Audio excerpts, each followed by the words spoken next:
السلام علیکم ناظرین، میں ہوں نوید اختر اور آپ دیکھ رہے ہیں تحریری جائزے ناول لہو کے دیپ کی قسط نمبر 5 میں خوش آمدید۔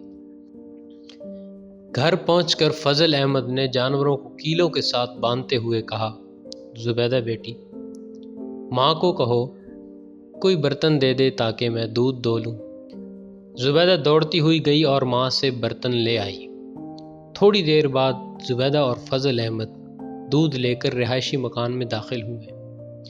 کشمیر کے پہاڑی علاقوں میں جانوروں کے لیے ڈربے زیادہ تر نچلی سطح پر بنائے جاتے ہیں اور اس کے ساتھ اونچی جگہ پر مکان ہوتا ہے۔ تقریباً صحن جانوروں کے کمروں کے اوپر ہوتا ہے۔ زبیدہ کی ماں کلثوم چولہے میں رکھی لکڑیوں کو پھونکے مار رہی تھی۔ چولہے سے چیڑ کی جلتی لکڑیوں سے خوشبودار دھواں بلند ہو رہا تھا۔ کلثوم نے فضل احمد کو دیکھتے ہی کہا، آپ نے بہت دیر لگا دی، پہلے آگ جلائی تھی مگر پھر ٹھنڈی ہو گئی۔ چائے تیار کرنے کے بعد ابھی بچوں کو قرآن شریف بھی پڑھانا ہے۔ دوسرے دن فضل احمد کھیتوں میں کام کرنے اور کلثوم بچوں کو تیار کر کے سکول بھیج کر خود پہاڑیوں سے جانوروں کے لیے گھاس کاٹنے چلی گئی۔ زبیدہ اور کمال قریبی مڈل سکول میں پڑھنے جاتے تھے، جو 2 بوسیدہ پتھروں کے کمروں پر مشتمل تھا۔ الیاس بھی اسی سکول میں پڑھتا تھا۔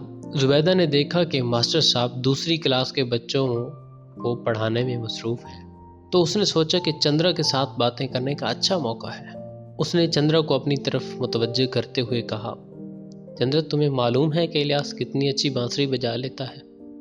چندرا نے کہا، نہیں، مجھے تو پتہ ہے کہ کریم چاچا اچھی بانسری بجاتے ہیں۔ زبیدہ بولی، نہیں پگلی، چاچا کریم آج کل الیاس کو بانسری سکھا رہے ہیں اور کل الیاس نے ہمیں بانسری سنائی بھی تھی۔ اچھا، چندرا بولی، تو کیا الیاس بھی بانسری بجا سکتا ہے؟ ہاں، کیوں نہیں، کل ہم نے خود سنی تھی۔ چندرا رام پٹیل کی بیٹی تھی اور رام پٹیل اس علاقے کا اصلی گھٹیا ہندو دکاندار تھا۔ علاقے کے زیادہ تر مسلمان اس کے ادھار کے بوجھ تلے دبے ہوئے تھے۔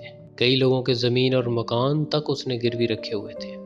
اس کا ادھار لینے میں 1 بار اور سود سمیت دینے میں 100 بار مشہور تھا۔ اس کے جال میں جو ایک بار اپنی مجبوریوں کے تحت پھنس جاتا وہ پھر کبھی نکل نہیں سکتا تھا۔ چندرا کی ماں ایک مزدور عورت تھی اور چندرا کا ماموں کرش اور کانا منشی رام پٹیل کا لالو رام پٹیل کے پرانے مکان میں رہتے تھے۔ کرش انتہائی شاطر تھا اور کانا منشی لالو اس سے بھی کئی گنا بڑھ کر تھا۔ دونوں ہمیشہ مسلمانوں کی جائیدادیں ہتھیانے میں لگے رہتے تھے۔ تھوڑی دیر بعد ماسٹر جی کی نظر چندرا اور زبیدہ پر پڑی۔ وہ دونوں باتیں کر رہی تھی۔ ماسٹر جی نے کہا، چندرا، تم باتیں کر رہی ہو؟ چندرا نے فوراً جواب دیا، نہیں ماسٹر جی، ہم تو سبق یاد کر رہی ہیں۔ زبیدہ بولی، چندرا، میری ماں کہتی ہیں کہ جھوٹ بولنے والے کو اللہ کبھی پسند نہیں کرتے اور جھوٹ بولنا بہت بڑا گناہ ہے۔ چندرا نے کہا، ہمارا بھگوان کچھ نہیں کہتا۔